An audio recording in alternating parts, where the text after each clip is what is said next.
देख रहे हैं लीड इंडिया टीवी न्यूज। सुबह से अब तक की खास खबरें न्यूज अपडेट में। दोस्तों, मैं आपका Sahil Srivastava, lead India TV news से। दोस्तों, आज मैं आपको उस खबर की तरफ फिर रुख करता हूं, रियाज बंदरकर जो 200 करोड़ रुपए लेके अलीबाग मुरुर जंजीरा से फरार हो गया था, दुबई में बैठा है और बीच में एक अफवाह ये चलाई गई कि वो मुंबई आया है। लेकिन मुरुर जंजीरा के कुछ लोग दुबई गए उससे मिलने के लिए। मैं वो वीडियो भी दिखाऊंगा और मैं बताऊंगा और के कुमार सीसीएफ के अध्यक्ष से इस विषय पर बात भी करूंगा। तो ये जान लीजिए कि दुबई में बैठ के उसके पैसे देने की नीयत तो है ही नहीं, लेकिन कोई दुबई में उसके पास जाता है, उसे धमकी देता है और क्या क्या बोलता हो सब वीडियो में दिखाएंगे। क्या ऐसे अपराधियों को महाराष्ट्र के पुलिस प्रशासन ने फ्री छोड़ दिया है? उसे दुबई से लाने की कोशिश क्यों नहीं की जा रही है? अगर नहीं की जा रही है तो ऐसा लगता है कि अलीबाग और रायगढ़ मुरुर जंजीरा के पुलिस के अधिकारियों ने बहुत मोटा पैसा खाया है और वो उसको बचा रहे हैं। तो हमारे स्टूडियो में सीसीएफ के अध्यक्ष के कुमार जी आए हैं। आइए हम उनसे बात करते हैं। फरार हुए रियाज बंदरकर जो दुबई में बैठ के लोगों को धमकाता है, आखिर वो क्या चाहता है? क्या वो पैसा देना चाहता है या एक रणनीति के तहत धमका के लोगों को डरा के बचे रहना चाहता है? तो आपका स्वागत है सर। हमने पहले भी न्यूज़ चलाई थी और ये विशेष चलाना इसलिए होता है कि पीड़ितों को न्याय नहीं मिल रहा है और हमारा अभियान न्याय दिलाने का ही है। उसमें सबसे पहला मेरा तो ये निवेदन है कि जितने इन्वेस्टर हैं वो कभी एकजुट हो नहीं रहे हैं। उन सबों की एकता नहीं होने के कारण ये बंदरकर जो रियाज बंदरकर है, इसको अच्छा मिल गया है सुविधा कि ये दुबई में बैठे हुए हैं। और मैं बता दूं आपको कि ये इनके जो मदद करने वाले हैं, इनके जो एजेंट्स हैं, जो बेचारे इनोसेंट जनता लोगों को फंसाया है, इस सब के बीच में एजेंट 10-20 के बीच में एक एजेंट रहते हैं। वो एजेंट इनको समझाते थे, फिर वो उनको बकरा बना के ले जाते थे बंदरकर के पास और बंदरकर इनको काटता था। बंदरकर झूठा स्टोरी सुनाता था कि मेरा बहुत बड़ा बिजनेस है। आज तक बंदरकर ने किसी को ये नहीं बताया कि आखिर इतना हेवी इंटरेस्ट देता था तो किस बिज़नेस से देता था वो। एक्चुअल में इस तरह की जितनी पोंजी स्कीम्स जिसको बोला जाता है, ये पोंजी स्कीम क्या होता है कि मैंने पहले भी बताया था कि 10 आदमी का पैसा फिराने के लिए ये 100 आदमी को लेते हैं, 100 आदमी को पैसा फिराने के लिए 1000 लेते हैं और जब 1000 को फिराने के लिए लाख को लेना रहता है तब इनका चेन टूट जाता है। ये हेवी इंटरेस्ट लोगों को दे नहीं पाते। इन्हीं का पैसा जो डिपॉजिटर्स हैं उनका ही पैसा उनको लौटाते हैं और उनको लालच देते हैं और फिर उनसे डबल बड़ा इन्वेस्टमेंट लेते हैं। जो बच जाता है पैसा ये लेके फरार हो जाते हैं, चूँकि ये फिर लौटाने के काबिल नहीं रहते। तो ऐसे लोगों के लिए जितने भी गरीब इन्वेस्टर्स हैं जिन्होंने अपने खून पसीने का पैसा इसको इस जलील इंसान को दिया है, जो अपने आप को मौलाना बताता है और दुबई में बैठकर अभी एक हमारी बच्ची ने एक वीडियो बनाया, उसका वो दुख था, उसने दुख व्यक्त किया और गुस्सा भी था मौलाना के प्रति कि उसने जो मौलाना को भला बुरा बोलना था बेचारी बोली, क्योंकि उसके खून पसीने का कमाई था। उसके किसी आदमी वहाँ से गए थे, वो मस्जिद में बैठा हुआ मिला उसको और बड़े शॉपिंग वगैरह का झोला वाला लिया हुआ था, पैसे बहुत थे। मौलाना ने ने भी बोला खुद कि मैं कुछ इन्वेस्टमेंट यहाँ किया हूँ और इन्वेस्टमेंट करके कुछ ऐसा काम कर रहा हूँ जो पैसा लौटाऊँ। तो मुझे ये नहीं समझ में आया, ये एक सवाल भी आता है कि आखिर इंडिया से ये किस रूट से पैसा ले गया? क्या ये हवाला, जैसे हमने बोला था कि हवाला के थ्रू ये जितने भी पैसे हैं वो साइफन करके ये दुबई ले गया है और दुबई में ये अपना ऑर्गेनाइजेशन चला रहा है और इनको जो PFI बोला था उस तरह के संगठित प्रतिबंधित जो संगठन है उनसे इनको मिला हुआ है सपोर्ट। कुछ लोग इनके जो, जैसे मैंने पहले एक बात उठाई थी जिसमें बहुत बड़ा विवाद हुआ था कि एक वसीम तांडेल नाम का आदमी है। आज मैं बिंदास बोल रहा हूँ उसका कि वो आदमी गलत है जिसने इसकी गाड़ी लिखवाई, फॉर्च्यूनर लिखवाई, इसको 50 लाख रुपया पेमेंट किया। ये मुझे गुमराह करने का काम 2 पुलिस अधिकारियों ने किया। दोनों पुलिस अधिकारियों ने मुझे मेरे कंप्लेंट पे ये बताया कि मौलाना इंडिया आया था और वसीम तांडेल को उसने गाड़ी लिख दी। मेरा सवाल इस समय था कि जब उसके ऊपर केस था तो वसीम तांडेल ने कैसे गाड़ी लिखवाई, कैसे उसको पेमेंट किया, ये चीज़ पुलिस को सूचना क्यों नहीं दी। किसी भी गुनाहगार को छुपाने का काम पुलिस वाले के साथ मिलकर वसीम तांडेल और जितने भी आप सारे इन्वेस्टर से मैं ये बोलूँगा कि आप उनके ऊपर भी केस बनाइए, उनको भी पकड़ करके खींच के पुलिस स्टेशन ले जाइए, जिस लोगों ने दलाली का काम किया था, मिडिल मैन का काम किया था, आप जैसे लोगों को फंसाया था। दूसरी बात, मौलाना वहाँ बड़े बड़ी बातों में बोल रहा है। बेचारी वो बच्ची ने बोला कि हमको अपने भारत के संविधान पे भरोसा है, तो वो एक तरह से उस संविधान के, भारत के संविधान का मजाक उड़ा रहा था। और मैं वो भी याद दिलाना चाहता हूँ, जब मैंने पहले वीडियो बनाया था कि बहुत सारे समर्थक ये बोलते थे कि मौलाना बड़ा ईमानदार है, भारत के संविधान पे भरोसा करता है। भारत के संविधान पे भरोसा करने वाला दुबई क्यों जाके छुपा हुआ है? वो क्या कहता है कि दुबई बड़ा सेफ जगह है, यहाँ पर कोई किसी को मार नहीं सकता।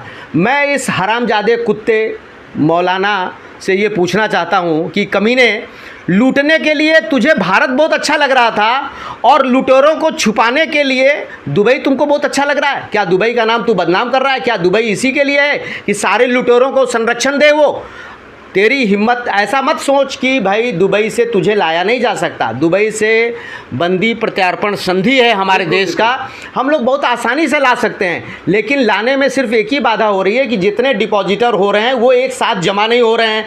वो जमा होंगे, चूँकि पुलिस बिकी हुई है वहाँ की। पुलिस का जो बिहेवियर रहा है, हम लोगों ने पहले भी वीडियो दिखाया, इसीलिए पुलिस के बारे में ज़्यादा बोलने से अब पुलिस वालों को शर्म आए या ना आए, हम लोगों को शर्म आ रहा है कि हम लोग बार बार पुलिस के ऊपर कीचड़ उछालते हैं। अब हम लोगों को अच्छा नहीं लगने लगा, उनको तो अच्छा, वो गुमराह कर रहे थे हम लोगों को कि वो आ गया था, गाड़ी बेच दी थी। इसकी भी इंक्वायरी आज तक नहीं किया, क्योंकि उसने वसीम तांडेल से भी पैसा खाया है पुलिस वालों ने इस चीज़ को बुझाने के लिए। और वसीम तांडेल जैसे लोग जो उन्होंने गाड़ी खरीदी, कुछ लोग, मुझे ये पता चला है कि उसकी बहुत सारी प्रॉपर्टी है, उसको भी ट्रांसफ़र करवा रहे हैं अपने नाम पर, और यही खेल कर रहे हैं। उसमें पुलिस को भी पैसा देंगे, ये देंगे, बेचारे गरीब लोगों का जो पैसा है वो डूब जाएगा। आप लोगों का पैसा मिलने वाला नहीं है जब तक आप लोग एकजुट नहीं होंगे, जमा नहीं होंगे, इसको आंदोलन के रूप में नहीं खड़ा करेंगे। और इसमें हम लोगों को एक क्रिमिनल रिट पिटीशन फाइल करना पड़ेगा, उसमें सारे एजेंट्स का, इवन जिन्होंने उनकी गाड़ी खरीदी उनको भी हम लोग एक्यूज बनाएंगे, हाई कोर्ट में जाएंगे, वहाँ से हम लोग ये ऑर्डर निकालेंगे कि इनको दुबई से भारत बुलाया जाए। तो ये काम आसानी से हो सकता है। और इस बेशर्म को जो दुबई का आज दुहाई दे रहा है कि मैं दुबई में बहुत सेफ़ हूँ, दुबई, मैं आपके माध्यम से जो मेरे दुबई में मित्र हों, ये चैनल वहाँ भी, ये मैं भेजूँगा वीडियो, दुबई के मेरे मित्र और दुबई के एडमिनिस्ट्रेशन को, वहाँ पर तो प्रधानमंत्री जैसी चीज़ होते नहीं है, वहाँ के एडमिनिस्ट्रेशन को मैं लेटर लिखूँगा। और वहाँ के जो एम्बेसी हैं, इंडियन एम्बेसी, और इंडिया में जो दुबई एम्बेसी है, उसको भी मैं लिखूंगा कि एक भगोड़ा इंसान जो इंडिया से, हमारे देश से हजारों गरीब लोगों का पैसा लूट करके और एक आपके यहाँ पनाह लिया हुआ है, ऐसे अपराधियों को पनाह देने से दुबई जैसे अच्छे देश का भी नाम बदनाम होता है। तो तत्काल इसको लोकेट करें, पकड़ें और पकड़ के इंडिया गवर्नमेंट को हैंड ओवर करें। इंडिया में जो केस हुआ था उसकी भी कॉपी मैं उनको भेजूंगा ताकि उसको लोकेट कर सकें। और आपके चैनल के माध्यम से मैं ये बोलना चाहूँगा कि कोई भी अगर उसका मौलाना का पासपोर्ट का जेरॉक्स, पासपोर्ट का नंबर भी हम लोगों को प्रोवाइड करता है, तो हम लोग दुबई एडमिनिस्ट्रेशन को, इंडियन एम्बेसी दुबई को बता सकते हैं कि ये पासपोर्ट का आदमी, नंबर का आदमी आपके कंट्री में भारत से अपराध करके छुपा हुआ है। तो ये मत सोचे कि अपराधियों को पनाह देने जैसा गंदा काम दुबई करता है। दुबई एडमिनिस्ट्रेशन को नहीं मालूम है कि तुझ जैसा लुच्चा कमीना इंसान जो अपने आप को मौलाना बताता है और खुदा की दुहाई करता है, खुदा तुझ जैसे जलील इंसान को सबसे बड़ा पनिशमेंट देंगे कि जिस मस्जिद में छुप करके तुम बेगुनाहों को सताने का काम करता है। मस्जिद कभी भी अन्याय करने का, जुल्म करने का जगह नहीं होता है। तो उनको उस खुदा से भी डरना चाहिए जिसके शरण में जा करके, जिसका नाम ले करके वो इनोसेंट को तकलीफ़ दिया, दुख दिया, जिनका जिनका दिल दुखा, जिनकी जिनकी बद्दुआएं लगी, वो बद्दुआएं तुझे इतनी बड़ी सज़ा देगी, इतनी बड़ी सज़ा देगी कि तुम कभी सपने में भी नहीं सोचता। तो आप ये वीडियो और उसकी रिकॉर्डिंग दिखाइए इस जलील इंसान का कि किस तरह से ये भारत का और बेचारी उस बच्ची का, जो दुखी है, पीड़ित है, उसका मजाक उड़ाया है। ये इसको कड़ी से कड़ी सज़ा मिलनी चाहिए और कड़ी से कड़ी सज़ा दिलाने में ये हम सब सबों का काम बनता है, रोल बनता है कि आप लोग ज़्यादा से ज़्यादा हैं, डिवाइड एंड रूल। उनके जो लोग हैं, जो उनके एजेंट हैं, आप लोगों का दिमाग डाइवर्ट करते होंगे कि केस करोगे तो पैसा नहीं मिलेगा, केस नहीं करोगे तो मिलेगा। केस करो या ना करो, ये जलील इंसान किसी का पैसा देगा नहीं, इसकी नीयत नहीं है, ये पैसा लेके भाग चुका है। अगर उसकी बिजनेस सही थे, मैंने बार बार बोला, अगर उसका कारोबार सही था, उसका धंधा सही था, तो इंडिया से क्यों भागने का? कोई अपना पैसा नहीं डुबाना सकता, कोई तुमसे लड़ना नहीं चाहता, तू ईमानदारी से आके पैसा दे। लेकिन वो इंसान, जलील इंसान, किसी का पैसा देने वाला नहीं है, वो सिर्फ मजाक उड़ा रहा है अब दुबई में बैठ के लोगों का। तो इसके खिलाफ जन आंदोलन तैयार कीजिए। जन आंदोलन में हम लोगों का जो सहयोग लगेगा, तहे दिल से हम लोग आपकी मदद करने को तैयार हैं। और हम लोगों ने ही पहले पहचान लिया था इस दरिंदे को कि ये मौलाना के भेष में धार्मिक भावना को भड़का करके, लोगों को धार्मिक इमोशन में लेके लोगों के साथ खिलवाड़ किया, उनके भावनाओं के साथ। खैर, हम लोग जैसे भगवान की बात करते हैं, वैसे खुदा देख रहे हैं कि इस जलील इंसान को कड़ी से कड़ी सज़ा दिलाया जाए। और इस्लाम में तो कहा गया है कि गुनाह का माफ़ी कभी नहीं है। जय हिंद, जय महाराष्ट्र। दोस्तों, शीर्षक के कुमार जी ने रियाज बंदरकर के जो अपराधों की लिस्ट है, वो इतनी बड़ी लिस्ट है कि गिनते गिनते सुबह से शाम हो जाएगी, लेकिन हम थकेंगे नहीं। हम रियाज बंदरकर के जो भी डिपॉजिटर हैं, जिन लोगों ने पैसा दिया है, हम उनसे दोबारा इस बात को निवेदन करते हैं, वो संगठित होइए। अगर आपको ऐसे अपराधियों से अपना पैसा चाहिए और इसे जेल के सलाखों के पीछे देखना चाहते हैं, तो आपको संगठित होना पड़ेगा, एक आंदोलन चलाना पड़ेगा। और इस आंदोलन में सीसीएफ के अध्यक्ष के कुमार और लीड इंडिया टीवी आपके साथ है, और तब तक आपका साथ देता रहेगा जब तक आपके डिपॉजिट का पैसा वापस नहीं हो जाता और ये कानून के शिकंजे में आकर जेल चला नहीं जाता। यह अभियान निरंतर ये चलता रहेगा।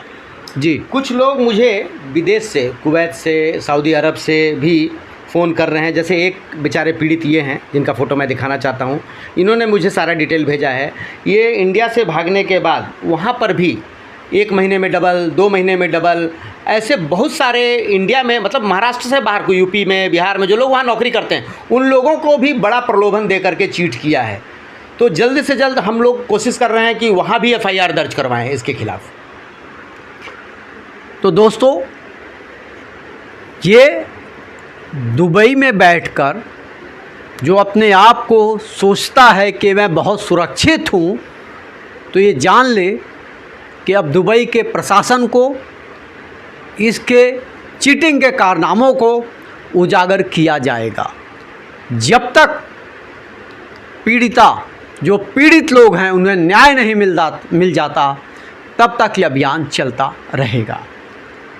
आप लीड इंडिया टीवी न्यूज़ को देखते रहिए, सब्सक्राइब कीजिए, लाइक कीजिए और कमेंट ज़रूर लिखिए। और अपने मोबाइल नंबर यहाँ जो दिया जा रहा है, उस पर FIR की कॉपी, अपने कंप्लेंट की कॉपी भेजिए। और जो आप लोगों ने ग्रुप बनाया, उस ग्रुप में अगर संभव हो तो लीड इंडिया को भी जोड़िए, उससे आपके अभियान में मदद मिलेगी। आपको हम स्क्रीन पर एक मोबाइल नंबर दे देंगे, और मोबाइल नंबर के साथ ही साथ हम आपको ईमेल आईडी भी हमारी चलती रहती है। आप अपनी शिकायतें हमारी ईमेल आईडी पर भी भेज सकते हैं, मोबाइल नंबर पर व्हाट्सअप कर सकते हैं। आपका सहयोग ही हमारी ऊर्जा है। अगर आप हमारे साथ खड़े हैं तो अपराधी दुनिया के किसी भी कोने में होगा, वो जेल के सलाखों के पीछे हो। अस्सलाम वालेकुम। ये हमारे बहन के शौहर ये मौलाना से मिले अभी आज जाकर, भाग रहा था वो, उनको देखा वैसे ही थैलियां लेकर भाग रहा था। वैसे ही उसको रोके और पूछे, क्या तू पैसे कब दे रहा है? नहीं मैं पैसे नहीं देने वाला हूँ, मेरे पास बोलते पैसे ही नहीं, पैसे की बात मत करो। वो भी बहुत गर्म हुए कि ऐसी कैसी तू बात कर रहा है, पैसे तो लेकर सबके गया है तू। नहीं क्या करने का है करो। बोलते कंप्लेन भी किए ना, बोलते ग्रुप बनाए ना, क्या करना है करो, कौन ने बोलते मेरा कुछ कर सकता है। ऐसी उल्टी बातें करने लगा वो। तो मना हमने बोले ठीक है, हम कंप्लेनर के तो तू मत दे। अच्छा, नॉन कंप्लेनर का क्या कर रहा है तू? नहीं बोलते पैसे है ही नहीं, क्या करते हो करो। कैसा बोलते मेरे को दुबई से ले जाते ना, देखो।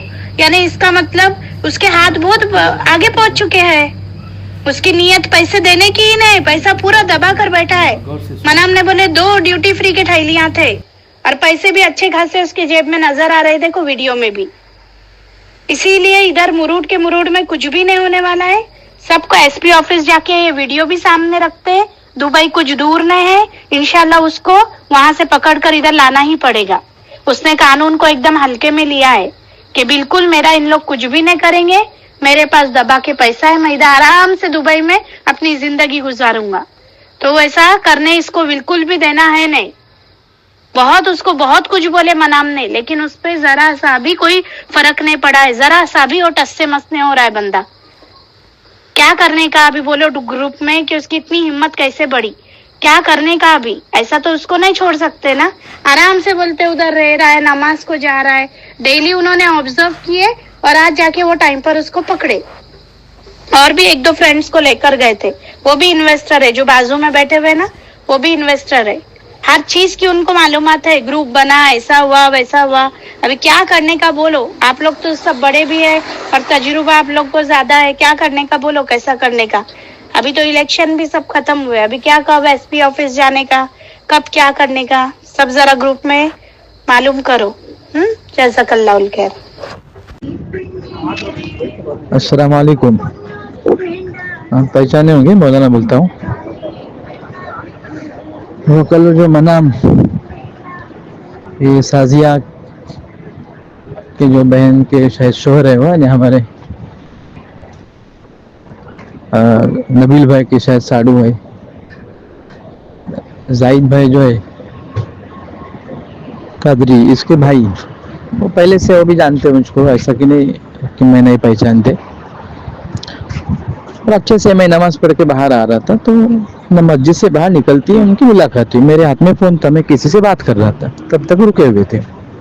कोई मैं भागने रहा था या किधर दौड़ने रहा था, या अपना मिर्ची मसाला लगाकर जो बोल रहे साजिया आपा, नबील भाई की जो अहलिया, तो ये सब आपको उकसाने के लिए थोड़ा बड़ा चढ़ा के बहुत बोल रहे हैं, इसलिए मैं ये ऑडियो सेंड कर रहा हूँ। तो मुझको ज़रूरत नहीं लोग क्या बोले क्या नहीं, मेरी नीयत तो अल्हम्दुलिल्लाह देने की है और देना ही है, क्योंकि एक तरह का कर्ज है। कौन नहीं ऐसा चाहेगा कि इस हाल में इस दुनिया से आदमी जाए। दिन दुनिया हम अच्छी तरह से जानते और मुझे कौन नहीं पहचानता, ऐसी कोई ज़रूरत नहीं। जब मैं दे रहा था तो माशाल्लाह बहुत अच्छा था, मैं जिस तरह से दे रहा था मैं शायद ये येड़ा था जो अंधा विश्वास करके दे रहा था। खैर हो बोल के बाद फायदा नहीं,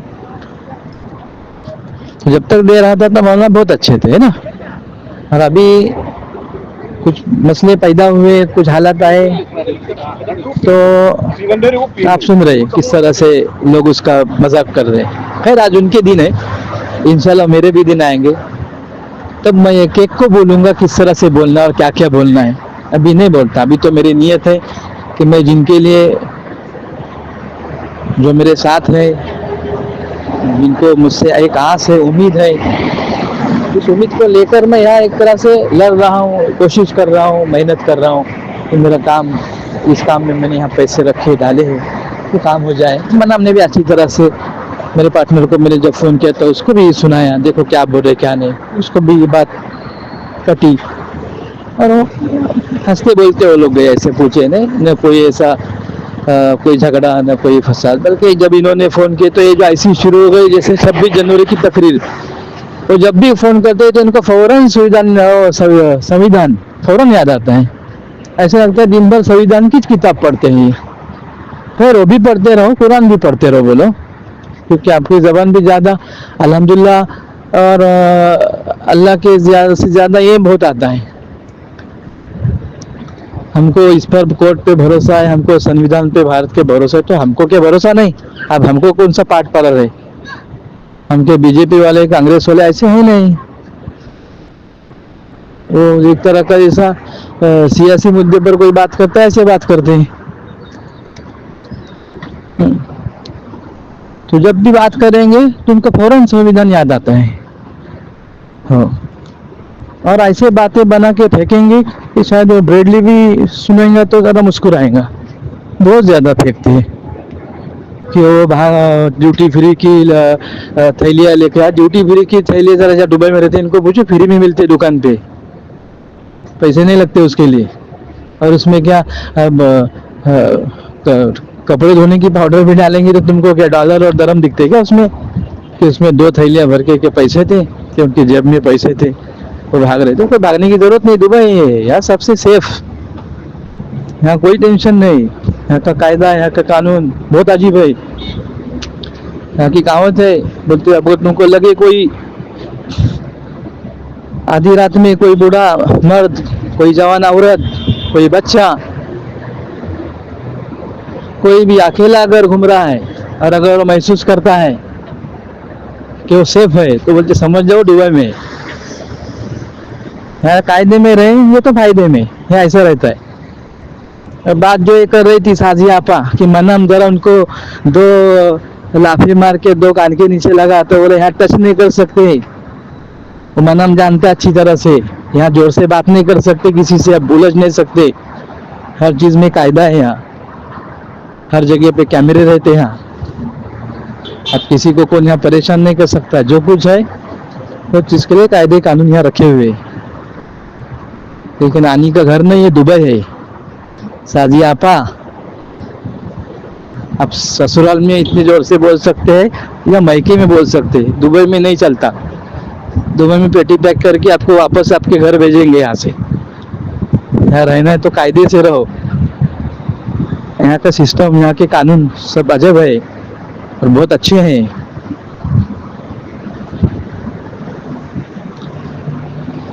तो आप जरा जो बना चला के जो कह रहे हैं कि जो मौलाना कह रहे हैं कि भाई जिन्होंने के जो केस नहीं किए तो उनके तो दो, तो उनको भी नहीं दूंगा, ये ऐसे मेरे कोई अल्फाज नहीं है।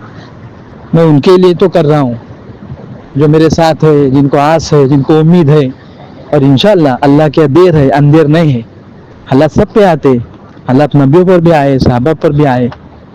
ऐसे तो हालात टिकते नहीं रहते, आजमाइश भी होती है अल्लाह की, और अल्लाह के हाथ में सब है। अगर हम मन, बस इतना जरूर है कि मैं जिंदगी मैंने किसका बुरा नहीं किया, इसलिए मेरे हाथ से किसका बुरा नहीं होगा। हाँ, बाकी जिसको केस करना है, ग्रुप बना के केस करना है, क्या गांव मिल के केस करना हो, आपके लिए रास्ता है। मैंने पहले से मेरे फॉर्मेलिटीज में लिखा हो, जब जो भी मेरा व्यवहार का जो पेपर है उसके अंदर, अगर आपको ऐसा लगता है तो आप कर सकते हैं, आपको रास्ता खुला है, आपको हक है। हम वहाँ फाइट करेंगे कोर्ट में, यही तो कह रहा हूँ। जो कोर्ट में जाएंगे उसके साथ हम कोर्ट में फाइट करेंगे, हमारे वकील के साथ, आपके वकील के साथ। और जिनको उम्मीद है उनको उनके हिसाब से हम दे देंगे भाई। तो देना है, नहीं देने की कोई बात है ही नहीं। बस ये टाइम नहीं मेरा, इसलिए मैं फिलहाल बोलते ना दबे अल्फाज में बोल रहा हूँ। जब टाइम आएगा तो भी मैं भी जोर से बोलूँगा इंशाल्लाह। वो भी वक्त आएगा, इंतज़ार है मुझे उस वक्त का, और आएगा ज़रूर इंशाल्लाह इंशाल्लाह। इसलिए मैं साजिया आपा आपको थोड़ा सा ये देता हूँ, आप ज़्यादा इतनी स्पीड में नहीं फेंके, बहुत ज़्यादा फेंक रहे हैं आप। हाँ, इसलिए ग्रुप वालों से भी मैं आपके ये करूँगा वह कि इनका ज़रा धीरे से इनका डिफेंस कीजिए और समझने की कोशिश करें, जिससे कि आपको थोड़ा सा उकसाने और थोड़ा सा चलाने का काम कर रहे हैं। इनके बातों में कोई नहीं आए। हो सकता है ये भी पत्रकार से मिले हुए हो जो हमारे है, हो सकता है 7वीं न्यूज़ में ये भी वीडियो आएंगे, आप देखेंगे, ताकि इनकी भी आवाज़ ज़रा इसमें हो जाएंगी, वायरल हो जाएंगी न्यूज़ के साथ। तो शायद उनको, क्योंकि मैं जब बोलता तो बोलने का मौका ही नहीं देते, वो जो शुरू होते वो खलास नॉन स्टॉप, रुकते ही नहीं, खाली उनकी सुनो आप। तो मैं क्या बोलता उससे कोई मतलब नहीं। और बना चढ़ा के भाग रहे थे और मनाम ने पकड़ा, ये कोई यहाँ भागने की जरूरत नहीं पड़ती, यहाँ सब सेफ है, यहाँ कौन किसको पकड़ने की जरूरत नहीं। मैं उनको मालूम है मैं एक नमाजी हूँ, तो आपको किसी न किसी मस्जिद में मिलूंगा। तो मैं जब भी किसी से मिलता हूँ अल्हम्दुलिल्लाह मस्जिद में ही मिलता हूँ या मस्जिद के बाहर मिलता हूँ। जिनसे मिला उनको पूछे आप कि जिसकी भी जहाँ भी मुलाकात हुई है तो मैं मस्जिद के पास, लेकिन मेरा ताल्लुक है पहले से, इसलिए उस अल्लाह से ही मुझको उम्मीद है। जो कुछ होना है, जो कुछ करना है, उस उम्मीद पर ही मैं यहाँ भाग रहा हूँ, दौड़ रहा हूँ। कोशिश कर, अभी ताप ये कि मुझे किसी न किसी तरह से रोकने की कोशिश कर रहे हैं और लटकाने की कोशिश कर रहे हैं। तो इंशाल्लाह अल्लाह की ज़ात बहुत बड़ी है, जैसा आप सोचते वैसा नहीं होगा, जैसा अल्लाह चाहते वैसा होगा, और यही हमारा ईमान है। और इंशाल्लाह अच्छा ही होगा, ये मुझे उम्मीद है। लेकिन पहले उनका मैं ये करूँगा, बाद में जिनके कोर्ट कचहरियाँ है वो बाद में जैसे निपटेंगे वैसा अपन देखेंगे बाद में। इसलिए मैं जो बोल रहा था उसके अंदर भी अगर कुछ जोर से बोल रहा हूँ तो ऐसा लगे नहीं कि बाबा देखो शान से बोल रहे हैं। नहीं हो, मैं आज भी कह रहा हूँ कि मैं ईमान और अमल के साथ अल्लाह से लगा हुआ हूँ, कि मैं एक दिन रोज़ा रख रहा हूँ तो एक दिन इफ्तार कर रहा हूँ। इस तरह से मैं अल्लाह से रुजू हूँ कि कहीं भी अल्लाह ताला हमारी दुआएं कबूल करे, अपने हालातों को बोलते ना परेशानियों को खुशहाली में बदल दे, और इंशाल्लाह ज़रूर अल्लाह कबूल करेगा। अल्लाह क्या उम्मीद है, बल्कि नाउमीदी कुफ्र है। और मैं किधर भागा नहीं हूँ, भागा होता तो बहुत रास्ते, बहुत वक्त था, भागने का सवाल ही नहीं आता। हाँ, तो बस मेरी सबसे यही इल्तिजा है, बस दुआ करे और अल्लाह से उम्मीद रखे। कहाँ कुछ बिगड़ा नहीं अभी तक, ये किधर पैसा डूबा नहीं अभी तक। उम्मीद है हमको, बस किसी वजह से वो आगे पीछे हो रहा है, तो सब मैंने बताया उनको क्यों हो रहा है, क्या हो रहा है। जो मेरे पार्टनर्स लोग वो भी बात कर रहे हैं, उन्होंने भी उनको भी फ़ोन करके उनको सुनाया, समझाया। तो बस यही बोलना था, ऐसा कुछ ये नहीं कि बाबा नहीं तो समझेंगे पैसे लेके, हमारे पैसे लेके हमको ही रुबाब दिखा रहे, तो ऐसी रुबाब की बात नहीं। हम अल्लाह के बंदे सब, और हम सब परेशान हैं, अल्लाह जानते हैं। बस अल्लाह से दुआ है कि अल्लाह हमारी परेशानी को दूर करे, और सबकी जो अमानत है अल्लाह उनके पास वापस उनके हिसाब से पहुंच जाए। ये फिर लौटाने के काबिल नहीं रहते। तो ऐसे लोगों के लिए जितने भी गरीब इन्वेस्टर्स हैं, जिन्होंने अपने खून पसीने का पैसा इसको इस जलील इंसान को दिया है, जो अपने आप को मौलाना बताता है, और दुबई में बैठकर अभी एक हमारी बच्ची ने एक वीडियो बनाया, उसका वो दुख था, उसने दुख व्यक्त किया और गुस्सा भी था मौलाना के प्रति कि उसने जो मौलाना को भला बुरा बोलना था बेचारी बोली, क्योंकि उसके खून पसीने का कमाई था। उसके किसी आदमी वहाँ से गए थे, वो मस्जिद में बैठा हुआ मिला उसको, और बड़े शॉपिंग वगैरह का झोला वाला लिया हुआ था, पैसे बहुत थे। मौलाना ने अपने भी बोला खुद कि मैं कुछ इन्वेस्टमेंट यहाँ किया हूँ और इन्वेस्टमेंट करके कुछ ऐसा काम कर रहा हूँ जो पैसा लौटाऊँ। तो मुझे ये नहीं समझ में आया, ये एक सवाल भी आता है कि आखिर इंडिया से ये किस रूट से पैसा ले गया। क्या ये हवाला, जैसे हमने बोला था कि हवाला के थ्रू ये जितने भी पैसे हैं वो साइफन करके ये दुबई ले गया है, और दुबई में ये अपना ऑर्गेनाइजेशन चला रहा है, और इनको जो PFI बोला था उस तरह के संगठित प्रतिबंधित जो संगठन है उनसे इनको मिला हुआ है सपोर्ट। कुछ लोग इनके जो, जैसे मैंने पहले एक बात उठाई थी जिसमें बहुत बड़ा विवाद हुआ था कि एक वसीम तांडेल नाम का आदमी है, आज मैं बिंदास बोल रहा हूँ उसका कि वो आदमी गलत है, जिसने इसकी गाड़ी लिखवाई, फॉर्च्यूनर लिखवाई, इसको 50 लाख रुपया पेमेंट किया, ये मुझे गुमराह करने का काम 2 पुलिस अधिकारियों ने किया। दोनों पुलिस अधिकारियों ने मुझे मेरे कंप्लेंट पे ये बताया कि मौलाना इंडिया आया था और वसीम तांडेल को उसने गाड़ी लिख दी। मेरा सवाल इस समय था कि जब उसके ऊपर केस था तो वसीम तांडेल ने कैसे गाड़ी लिखवाई, कैसे उसको पेमेंट किया, ये चीज़ पुलिस को सूचना क्यों नहीं दी। किसी भी गुनाहगार को छुपाने का काम पुलिस वाले के साथ मिलकर वसीम तांडेल और जितने भी आप सारे इन्वेस्टर से मैं ये बोलूँगा कि आप उनके ऊपर भी केस बनाइए, उनको भी पकड़ करके खींच के पुलिस स्टेशन ले जाइए, जिस लोगों ने दलाली का काम किया था, मिडिल मैन का काम किया था, आप जैसे लोगों को फंसाया था।